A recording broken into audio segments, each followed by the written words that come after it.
Halo semuanya, kembali lagi di video pembelajaran ekonomi. Pada video kali ini kita akan kembali membahas mengenai pasar dan terbentuknya harga pasar. Setelah sebelumnya kita sudah mempelajari mengenai apa itu permintaan, penawaran, lalu kita akan membahas mengenai konsep dari keseimbangan pasar yang merupakan pertemuan dari permintaan dan penawaran. Adapun tujuan pembelajaran pada video kali ini agar peserta didik itu mampu menjelaskan konsep dari keseimbangan pasar, mulai dari proses terbentuknya, perubahan pergerakan dalam kurva, serta menghitung harga keseimbangan. Kalau kita ingat, pada tahun 2019 kita mengalami pandemi COVID ya, pada awal Maret sampai dengan Maret itu ya, bahwa diketahui ada peristiwa, yaitu harga masker melejit. Hal ini dapat terjadi karena adanya permintaan, sedangkan barang yang ditawarkan itu tidak mencukupi, sehingga karena ada beberapa hal yang terjadi. Nah, bagaimana proses terbentuknya kita akan pelajari lebih lanjut. Di sini yang dikatakan dari konsep permintaan dan penawaran.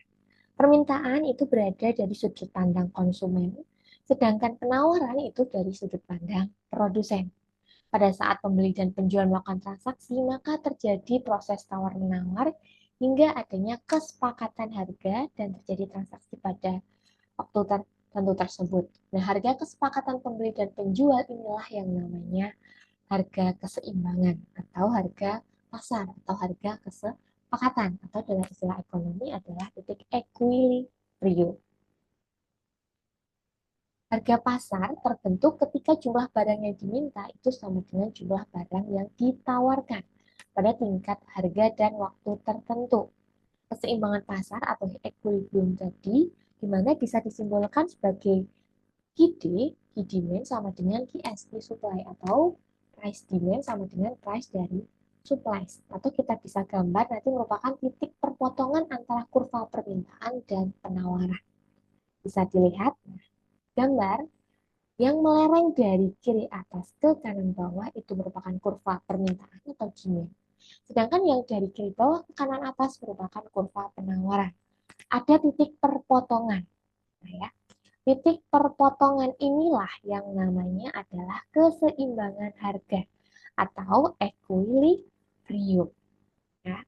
Kemudian di sini bisa terjadi yang namanya kelebihan penawaran. Terjadi ketika jumlah barang yang ditawarkan itu lebih besar daripada yang diminta, sehingga terjadi kelebihan penawaran atau istilah lainnya dalam ekonomi itu namanya surplus ya, namanya surplus. Kemudian kalau terjadi kelebihan permintaan di mana barang yang diminta itu lebih tinggi daripada yang ditawarkan sehingga kan tidak mencukupi. Di sini terjadi namanya shortage. Sehingga ketika terjadi kelebihan-kelebihan ini pemerintah akan ikut campur dalam menentukan harga. Kalau terjadi kelebihan penawaran atau tadi surplus ya, maka pemerintah akan menentukan harga minimum. Sedangkan kalau terjadinya kelebihan permintaan tadi, kan ditentukan harga maksimum sehingga produsen konsumen akan terlindungi dari produsen-produsen yang mungkin akan curang. Kalau yang penawaran tadi melindungi produsen untuk produsennya agar tidak mengalami kerugian. Lanjutnya,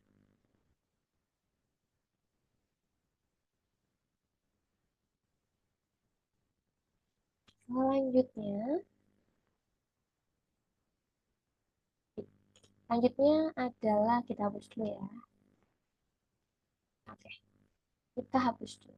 Lanjutnya adalah jenis pembeli dan penjual. Mengingatkan kembali. Bisa dilihat di kurva di sini. Bisa dilihat bahwa yang tengah di sini merupakan titik equilibrium ya. Atau di sini adalah kondisi terjadi pembeli marginal maupun penjual marginal yang mana mampu membeli sesuai dengan harga pasar. Tergantung dari soalnya. Apabila yang ditanyakan pembeli, kalian fokus ke kurva permintaan atau demand-nya, yang ini, yang melereng dari kiri atas ke kanan bawah. Kalau pembeli itu dikatakan super marginal, maka dia mampu membayar di atas harga pasar. Jadi ketika harga pasarnya 3.000, dia mampu membayar di atas 4.000 dan 6.000 misalkan. Kalau di bawah harga pasar termasuk pembeli submarginal. Berbeda ketika yang ditanyakan produsen. Berarti yang dilihat adalah kurva penawaran. Kemudian kurva penawaran ada penjual submarginal. Submarginal berarti penjual mampu menjual harga di atas harga pasar. Sedangkan kalau supermarginal itu di bawah harga pasar. Jadi jangan sampai terbalik. Selanjutnya,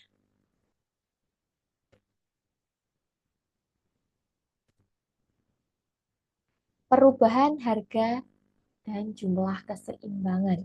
Jadi ada beberapa hal yang dapat mempengaruhi terjadinya pergerakan ya, pergerakan dari titik equilibrium.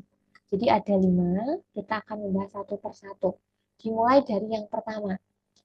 Jika kurva penawaran tetap, maka harga dan jumlah keseimbangan permintaan bertambah. Jika kurva penawaran tetap, permintaan bertambah, maka yang terjadi adalah harga keseimbangan akan naik dan jumlah keseimbangan akan mengalami kenaikan. Apakah sesuai? Kita lihat di gambar 1. Gambar 1 atau 2 kita lihat tadi. Kurva penawarannya tetap di sini ya. Kurva penawaran tetap. Kurva penawarannya tetap berarti yang tetap yang ini. S-nya tetap. Terjadi penambahan permintaan berarti naik ya, geser ke kanan ya. Geser ke kanan maka titiknya dari E ke F. Berakibat apa? Barangnya bertambah dan harganya juga naik. Nah, misalkan hal ini mungkin terjadi ketika pendapatan konsumen naik, maka akan geser ke kanan. Karena kan jumlah barang yang dibeli bisa banyak, harganya juga meningkat. Kemudian fenomena yang kedua, ketika penawaran tetap, tapi permintaan mengalami penurunan. Nah, maka yang terjadi adalah apa? Kita lihat titik E ke titik D, jumlah barang yang ditawarkan turun, kemudian dan harga yang ditawarkan juga turun. Jadi terjadi pergerakan dari titik E ke titik D. Itu sebagai akibat dari pengurangan permintaan. Sedangkan penawarannya tetap. Kemudian yang selanjutnya, kalau tadi penawarannya yang tetap, sekarang permintaannya yang tetap. Yang bergeser adalah kurva penawaran. Kurva penawaran bergeser bisa dipengaruhi oleh faktor lain. Ya, misalkan harga itu sendiri pun juga bisa ya. Misalkan dari titik E ke titik F. Ketika terjadi penambahan penawaran, yang terjadi adalah jumlah barangnya bertambah, tetapi harganya turun. Nah, kalau di sini berarti hukum penawaran tidak berlaku karena tidak berbanding lurus. Apabila penawarannya berkurang, geser ke atas atau ke kiri ya. Nah, diketahui bahwa terjadi jumlah barang yang ditawarkan akan berkurang, ya, tetapi harganya naik.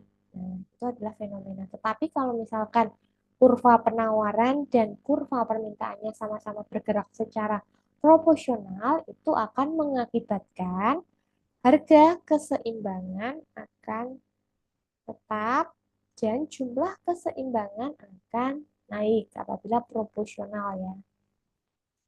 Itu adalah perubahan atau pergerakan harga dan jumlah keseimbangan kalau kita lihat dalam bentuk kurva. Selanjutnya, ingat kembali, equilibrium adalah kondisi di mana permintaan sama dengan penawaran, demand sama dengan supply, jumlah barang yang diminta sama dengan yang ditawarkan, QE itu adalah jumlah equilibriumnya, price demand, dan sama dengan price supply sama dengan price equilibrium. Berbeda ketika keseimbangan itu dipengaruhi oleh pajak dan subsidi. Jadi kadang ada campur tangan pemerintah, misalkan memberikan pajak atau tax. Kalau diberikan pajak, maka yang terjadi pada price, harganya akan terjadi peningkatan. Maka ditambah ya, apabila ada tax. Fungsi penawaran bentuk P kan seperti ini. Jadi, T itu dikalikan dengan angka yang melekat pada kuantitinya. Nah, tapi plus. Kalau jumlah barangnya itu kita kurangkan. Selanjutnya ada juga pengaruh dari subsidi. Kalau subsidi namanya produsen disubsidi akan berpengaruh terhadap harga. Otomatis harganya akan mengalami penurunan. Maka subsidi itu sifatnya adalah mengurangi P-nya, tapi menambah Q-nya. Nah, jadi untuk pajak dan subsidi dikalikan dengan angka yang melekat pada variabelnya. Jangan lupa hati-hati dengan plus minusnya. Nah, untuk lebih jelas kita latihan visual. Bisa dilihat ya, di layar ada tabel jumlah barang yang diminta, yang ditawarkan, dan harga. Kalau kita lihat di sini, berapa harga keseimbangannya? Silakan dicari harga keseimbangan tadi GD sama dengan GS. PD sama dengan PS, maka terjadi pada angka yaitu 3.000, harga 3.000, kondisi jumlah yang diminta 700, dan penawaran 700. Kemudian ada pendekatan kurva. Kalau di sini bisa dilihat mana titik keseimbangannya.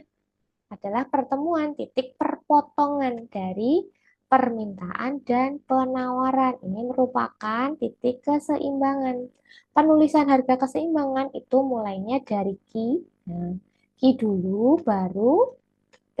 Nah, karena yang bawah Q dan yang atas yang P. Selanjutnya, dengan cara matematis. Nah, di sini. Kalau matematis kita menggunakan fungsinya, rumus fungsi. Jadi kita harus menentukan fungsi permintaan dan penawaran. Apabila fungsi permintaan dan penawaran sudah ditemukan, maka selanjutnya adalah mempertemukan QD sama dengan QS. Kemudian kita substitusikan tadi fungsinya masing-masing. Setelah itu kita pindah ruas yang ada variabel P-nya misalkan dijadikan satu, yang tidak ada jadikan satu, ketemu. Setelah itu di sini dikalikan silang, 5 dikali min 1.800 ketemu min 9.000, min 3P. P-nya berapa? Min 9.000 dibagi min 3, ketemu angka price-nya 3.000. Kemudian disubstitusikan ke persamaan berikut. Salah satunya ya, bisa QD, bisa QS, karena nanti sama hasilnya. Sehingga ditemukan harga 700. Nah, dari tiga cara tersebut, dari cara tabel, grafik atau kurva, dan matematis, lebih mudah yang mana? Selanjutnya untuk exercise, kita akan melakukan pelatihan, mengerjakan apabila keseimbangan pasar itu dipengaruhi atau pemerintah memberikan subsidi. Nah, subsidi di sini. Nah, kalau subsidi itu yang berubah hanya harga penawaran, karena kan subsidi di sini asumsi diberikan kepada produsen dan melengkapi P. Jadi di sini fungsi dari QS-nya juga akan berubah. Jadi min 15.000 ditambah 3 buka kurung P ditambah subsidi mengurangi. Karena ini bentuk G, subsidi berarti kalau price itu mengurangi subsidinya. Tapi kalau bentuknya fungsi Q, itu berarti menambah. Berarti P ditambah 2.000. Berarti nanti QS yang baru jadi angka QS-nya sama dengan ini ya.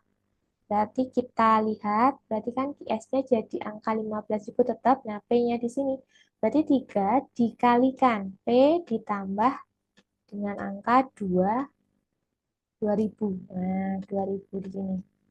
Dikalikan, berarti nanti 3P plus 6.000. Nah, di sini plus 15.000 sama plus 6.000. Berarti ketemu negatif 9.000 plus 3P itu QS yang baru. Nanti dipertemukan D sama dengan QS. Sehingga akan ditemukan keseimbangan baru setelah subsidi. Jadi sebelum subsidi tinggal QD sama dengan QS. Tapi kalau setelah subsidi, QS-nya harus diperhitungkan dulu. Langkah kedua selanjutnya untuk mengasah lagi, kita menggunakan mencari keseimbangan pasar setelah adanya pajak. Ingat, kalau bentuknya P, berarti pajak itu adalah menambah. Tapi kalau fungsinya bentuknya Q, berarti sifatnya mengurang. Nah, sini-sini. Q-nya, QS-nya yang mana? Perhatikan. Nah, kalau sudah seperti ini, kalian lihat. Kalau QD-nya mana? Berarti yang ini. Dari kurva permintaannya. Kalau supply-nya penawaran yang sini, ya, yang 15 min P. Yang berubah nanti adalah QS-nya. Berarti 15 min Kak kurung P ditambah 6. Nah, ditambah atau dikurang? Dikurang, karena pajak tadi ya. Kalau ini bentuknya P baru ditambah. Jadi hati-hati. Selanjutnya, Selamat mencoba untuk mengerjakan exercise keseimbangan pajak setelah subsidi dan setelah pajak. Bertemu pada video pembelajaran ekonomi selanjutnya pada pasar dan aktivitas ekonomi, mempelajari tentang struktur pasar. Semoga pembelajaran kali ini bermanfaat. Sekian, terima kasih. Bye-bye. Ketemu video selanjutnya dan jangan lupa untuk dukung channel ini. Terima kasih.